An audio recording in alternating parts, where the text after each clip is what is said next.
Friends, welcome back to my video. ഇന്ന് നമ്മൾ ഉണ്ടാക്കാൻ പോകുന്നത് മാമ്പഴ പുളിശ്ശേരി അല്ല കേട്ടോ.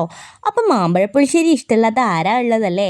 അപ്പം നമുക്ക് നോക്കാം. മാമ്പഴ പുളിശ്ശേരിനെ തോൽപ്പിക്കുന്ന രീതിയിലുള്ളൊരു ടേസ്റ്റുമായിട്ട് സിമ്പിളായിട്ട് നമുക്ക് എങ്ങനെയാണ് ഇതിന് പേരൊന്നും പ്രത്യേകിച്ച് പറയാനില്ലെങ്കിലും ഒരു കിച്ചടി പച്ചടി എന്നെങ്കിലും നമുക്ക് വിളിക്കാം. അപ്പോൾ അതിന് വേണ്ടത് തേങ്ങയും പച്ചപ്പറങ്കിയുമാണ്. അപ്പം നമ്മൾ കുറച്ച് തേങ്ങയും നമുക്ക് ആവശ്യത്തിന് മുളക് ഇട്ടിട്ട് നല്ല രീതിയിൽ ഫൈൻ പേസ്റ്റാക്കി അരച്ചെടുക്കുക. ഇതാണ് ഏറ്റവും പണി ഉള്ള കാര്യം, ഈ തേങ്ങ ചിരകലും അരക്കലും മാത്രമാണ് കേട്ടോ. പിന്നെ അത് കഴിഞ്ഞ് നമ്മൾ മുറിച്ച് വെച്ച മാങ്ങയിലേക്ക് ഇങ്ങനെ കുനുകുനാ മുറിച്ച് വെക്കുക. അതിലേക്ക് കുറച്ച് ഉള്ളി, അത് ഒരു ഉള്ളി മുറിച്ചിട്ട് ഇങ്ങനെ നല്ല രീതിയിൽ മിക്സ് ചെയ്തെടുത്ത് വെക്കുക. ഇതാണ് ഉപ്പ് ഇട്ട് ഇങ്ങനെ മിക്സ് ചെയ്തെടുത്ത് വെക്കുന്നത് തന്നെ വെറുതെ തിന്നാൻ തന്നെ നല്ല ടേസ്റ്റാണ് കേട്ടോ. അത് കഴിഞ്ഞ് അതിലേക്ക് നമ്മുടെ അരച്ച് വെച്ച അരപ്പ് ചേർക്കുന്ന ഒരു പ്രോസസ്സാണ് ഉള്ളത്. അപ്പോൾ നമ്മൾ ആ അരപ്പ് ഇതിലേക്ക് ചേർക്കുന്നുണ്ട് കേട്ടോ.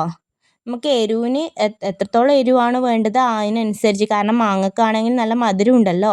അപ്പം എത്ര എരിവ് വേണം എന്നുള്ളതിനനുസരിച്ച് വേണം പറങ്കിയിടാൻ.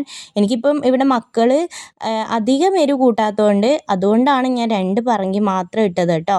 നിങ്ങൾക്ക് എത്രത്തോളം വേണം അതിനനുസരിച്ച് നിങ്ങൾക്ക് പറങ്കി നോക്കിയിട്ടിടാം കേട്ടോ. അപ്പം നമ്മൾ സംഭവം സെറ്റായിട്ടുണ്ട്. ഇതിലേക്ക് ഇനി നമുക്ക് താളിച്ചൊഴിക്കൽ കടുകും കറിവേപ്പിലയും വറ്റൽമുളകും കൂടെ താളിച്ചൊഴിച്ചിട്ടുണ്ട്. അപ്പം സംഭവം സെറ്റായിട്ടുണ്ട്. സിമ്പിളായിട്ട് എളുപ്പത്തിൽ തന്നെ നമുക്ക് തയ്യാറാക്കാൻ പറ്റിയ ഒരു റെസിപ്പിയാണിത്. അപ്പം എല്ലാവരും ഒന്ന് ട്രൈ ചെയ്ത് നോക്കൂലേ? ഇപ്പം മാമ്പഴക്കാലമൊക്കെ അല്ലേ. അപ്പം ഇന്നത്തെ വീഡിയോ അത്രയേ ഉള്ളൂ. ടാറ്റാ.